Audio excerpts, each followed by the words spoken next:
السلام عليكم ورحمة الله وبركاته. النهاردة هنتكلم عن أخطر وأخبث ساحر في التاريخ، وهنحكي إزاي السحر انتشر في العالم. عايزين تعرفوا الحكاية؟ تعرفوها دلوقتي. أنا محمد سامي، ودي قناة هيستوريكا.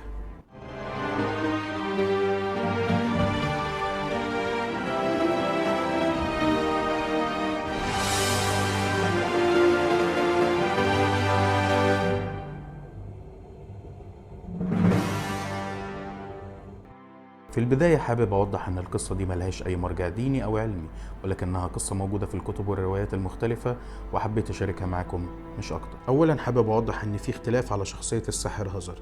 ففي روايات بتقول أن هو النمرود نفسه، ورواية تانية بتقول أن هو جه بعد زمن النمرود.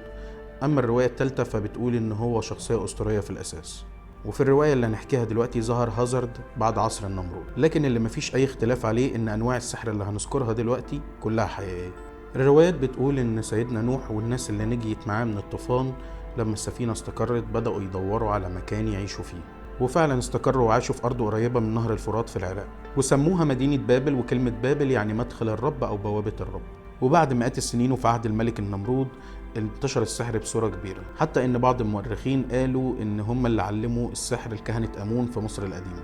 كان البابليين بيعتقدوا في السحر جدا، وكان لكل قبيلة ساحر بيصد الخطر عنهم ويحميهم، وعشان كده السحرة في الوقت ده كانوا بيحظوا بمكانة عالية جدا جدا. وقال المؤرخ الارامي نيبو عن البابليين انهم انتصروا على الجيش الارامي بالسحر والشعوذة، حتى انهم في الحرب ما كانوش قادرين يشوفوا او يحموا نفسهم. وفي ادلة كتير من المخطوطات والجداريات بتوثق فوز البابليين على اعدائهم بالسحر الاسود. وكانوا البابليين من اوائل الشعوب اللي اكتشفت الكتابة، فبدأوا يورثوا السحر جيل بعد جيل عن طريق انهم بيحفظوا الطلاسم وطرق السحر ويدونوها في ألواح وجداريات ومخطوطات، لحد ما ظهر من بين سحرة بابل عام 1900 قبل الميلاد ساحر كان سحره شرير وخبيث جدا جدا، ومفيش أي ساحر تاني قدر يوصل لمستواه، وبقى هو أمير السحرة وكبيرهم وأشر واحد فيهم، وكان اسمه هازارد تيمونا بالملك النمرود الظالم. وكان هازارد في بداية حياته متأثر بأساتذة السحر في مدينة أوروب، وهي مدينة بابلية قريبة من نهر الفرات. وتعلم هازارد السحر من ألواح السومريين والأشوريين، وبدأ يمزج السحر ده بسحر بابل الأسود. ولكن اللي خلاه أقوى وأخبث ساحر على وجه الأرض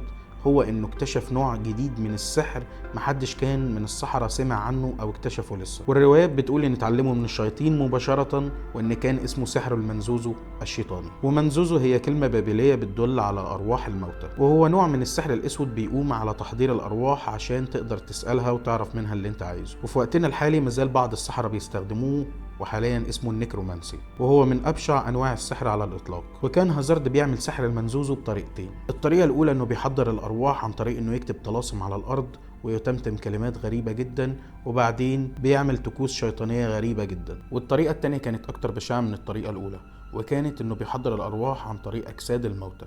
فكان بيجيب أجساد الموتى وينفذ عليهم السحر، وبتبدأ تحضر الأرواح وتحكي كل اللي شافته في حياتها. وكان في الوقت ده أثر سحر المنزوزو في بابل كلها، وخلى كل الناس العامة وحتى السحرة يحترموا هازارد ويخافوا منه جدا. وبكده هازارد بقى أكبر ساحر في بابل كلها، والناس كلها بقت بتروح له عشان تستفاد من علمه وسحره وتنجيمه. وكان بيعرف كل أسرار الناس، حتى الحاجات الشخصية اللي بيفكر فيها الشخص بينه وبين نفسه. أما الحقيقة إنه كان بيستخدم سحر العيون، وكان بيرهب اللي قدامه ويستخلص المعلومات كلها من القرين عن طريق السحر. وكان بيدعي إنه بيحضر أرواح المتوفيين، وده طبعا كان كله كده. هو بس ببساطة كان بيحضر قرين الشخص من الجن بعد ما يكون نفذ كل طلباته، واللي معظم الطلبات دي بيكون أفعال مؤذية وغريبة جدا وكلها شرك بالله. ولأن القرين ملازم للإنسان تقريبا طوال حياته، فبيكون عنده معظم المعلومات اللي عند الشخص المتوفي، فبيقدر يعرفها منه. وفي الفترة دي كان هازارد من جواه حاسس إن السحر اللي بيستخدموه في بابل هو سحر ضعيف جدا، وإن الشياطين والجن هم اللي بيتحكموا في السحرة مش العكس. وكان بيفكر إنه عايز يكتشف أو يعمل نوع سحر جديد يديله قوة حقيقية. وساعتها بدأ يتعمق أكتر في فنون سحر الماجي البابلي. والماجي هي كلمة بابلية معناها السحر الأسود، وظهرت في عصر الملك البابلي النمرود. والرواية بتقول إن هازارد استخدم سحر المنزوزو عشان يحضر قرناء سحرة كانوا عايشين أيام هاروت وماروت، وتعلموا منهم السحر، وكان شايف إن ده أقوى سحر في العالم. ورواية تانية بتقول إن هو حضر قرين عشتار عشان يتعلم منها السحر. وعشتار دي كانت ست جميلة جدا بتعاشر الملوك والسياسيين والسحرة في عصرها، وعبدوها اليونانيين وسموها فينوس، والرومانيين عبدوها وسموها أفروديت، أما العرب عبدوها وسموها اللات. وكان هازارد متعود انه يسجد لابليس عشان كان بيديله سحر مخصوص ليه ما كانش بيديه لباقي السحرة.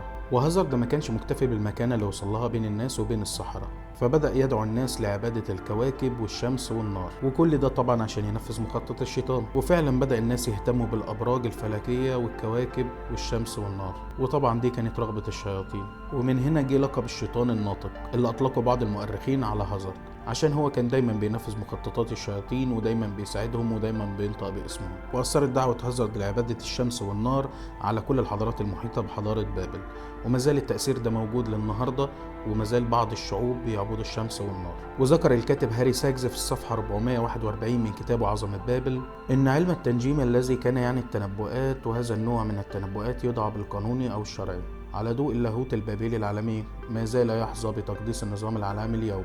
فتجد منظمات عالمية سرية ومحافل دولية بما فيها المؤسسات السياسية والدينية، جميعها يظهر بها رموز بابلية وفرعونية قديمة. وفي ناس وعلماء كتير بيربطوا الموضوع ده دلوقتي بظهور المسيح الدجال والماسونية والنظام العالمي الجديد. ونرجع تاني لموضوعنا عشان نعرف ازاي السحر نزل للأرض وازاي بدأ ينتشر بين البشر. السحر كله انتشر من مدينة بابل، وهي مدينة عراقية كانت عاصمة البابليين لما كانت السلالة الأولى بتحكم بلاد ما بين النهرين من سنة 1750 لحوالي سنة 1792 قبل الميلاد. وانتشرت لغتهم الأكادية وكانوا معروفين بالعلوم والفنون ووصلوا لمكانة عالية بين البلدان، وعاشوا سنين طويلة مؤمنين بالله وبيعبدوا ربنا في أمان، لحد ما بعدوا عن طاعة ربنا وبدأوا يسمعوا كلام الجن والشياطين، واللي كانوا بيقولوا ان سيدنا سليمان كان بيستخدم السحر وان ملكه كله جاله عن طريق السحر. ومن هنا بدأت الشياطين تعلم الناس السحر وتعليمه اللي نزلت على هاروت وماروت. الشياطين فكانوا بيقولوا لهم انه مش شركة ولا حاجة، وان الانبياء كلهم كانوا بيستخدموه وانه حاجة عادية جدا. وللأسف بدأت الناس تتعلم السحر ويتجهوا للشرك بالله ويعبدوا الشمس والكواكب، وبدأت الشعوب التانية تنقل السحر لبلادها لما كانت بتزور مدينة بابل.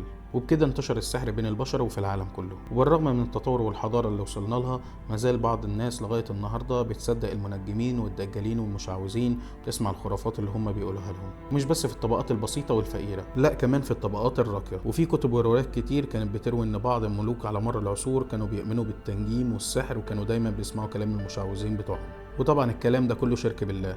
والرسول عليه الصلاة والسلام قال في حديثه: من أتى عرافا أو كاهنا فصدقه بما يقول فقد كفر بما أنزل على محمد. وبكده تكون انتهت حلقتنا النهاردة. يا رب تكون عجبتكم وأكون ما طولتش عليكم. لو عجبتكم الحلقة ما تنسوش تعملوا لنا لايك وسبسكرايب، وما تنسوش تقولوا لنا رأيكم في الكومنتات. السلام عليكم.